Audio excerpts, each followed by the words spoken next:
6 दिनों की लद्दाख दौरे पर निकले कांग्रेस नेता राहुल गांधी गुरुवार को कारगिल पहुंचे थे। 5 अगस्त 2019 को मोदी सरकार ने संविधान के अनुच्छेद 370 को निष्प्रभावी किया था। उसके बाद लद्दाख को केंद्र शासित प्रदेश बना दिया गया था। कारगिल इसी का ही हिस्सा है। कारगिल 1999 में भारत पाकिस्तान के बीच हुई जंग का मैदान बना था। इस जंग में पाकिस्तान को पीछे हटना पड़ा था। राहुल गांधी बाइक से कारगिल पहुंचे। वहाँ उनका स्वागत यूथ कांग्रेस के कार्यकर्ताओं ने गर्मजोशी से किया। इस दौरान उन्होंने युवाओं की एक सभा को भी संबोधित किया। गुरुवार को राहुल गांधी कारगिल पहुंचे तो वहाँ के युवाओं ने उनसे कई बेधड़क सवाल भी किए। एक युवा ने राहुल गांधी से पूछा कि अगर आप सत्ता में आएंगे तो भारत के मुसलमान जो मुल्क में आज सामना कर रहे हैं उससे बदलने के लिए आखिरकार आप क्या करेंगे। जिस पर राहुल गांधी ने समझदारी से जवाब दिया और कहा कि आपको ये समझना होगा कि भारत में और भी लोग हैं जिन पर हमले हो रहे हैं। 4 महीनों से मणिपुर चल रहा है। आपको ये नहीं सोचना चाहिए कि केवल मुसलमानों पर हमले हो रहे हैं। ये मुसलमान दूसरे अल्पसंख्यकों, दलितों और आदिवासियों के साथ हो रहा है। उस मुस्लिम युवक ने राहुल गांधी से अंग्रेजी में पूछा, हम अपनी मुस्लिम पहचान को लेकर निडर रहे हैं। हमें कारगिल के होने का भी गर्व है। हमें मुसलमान होने का उतना ही गर्व है। हम अपनी ये पहचान मजबूती से रखते हैं और ये हमारे लिए प्यारा भी है। हम अपने देश के युवाओं को मामूली अपराधों के लिए स्पीच देने के लिए सजा पाते देखते हैं। अगर आप सत्ता में आएंगे तो क्या उन हालात को बदलेंगे जो भारतीय मुसलमान झेल रहे हैं। युवा ने कहा, हमें दिल से बात करने का कोई मंच नहीं मिलता।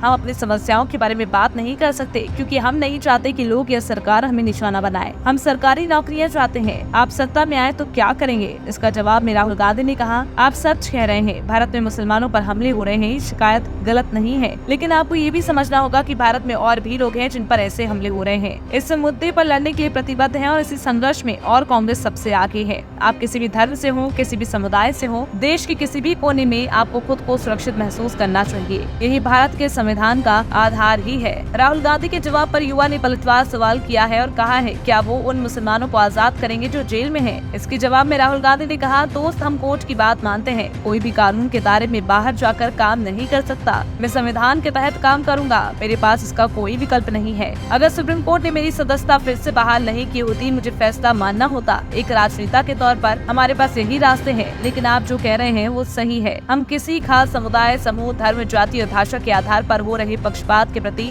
संवेदनशील हैं। ये बात बिल्कुल सच है। कांग्रेस की सिमट रही जमीन के बारे में एक सवाल के उत्तर में राहुल गांधी बोले कि उनकी पार्टी नहीं बल्कि बीजेपी की जगह धीरे धीरे अब कम होने लग गई है। तमाम बड़ी खबरों पर अपडेट के लिए आप हमारे चैनल को लाइक, शेयर और सब्सक्राइब करना ना भूलें।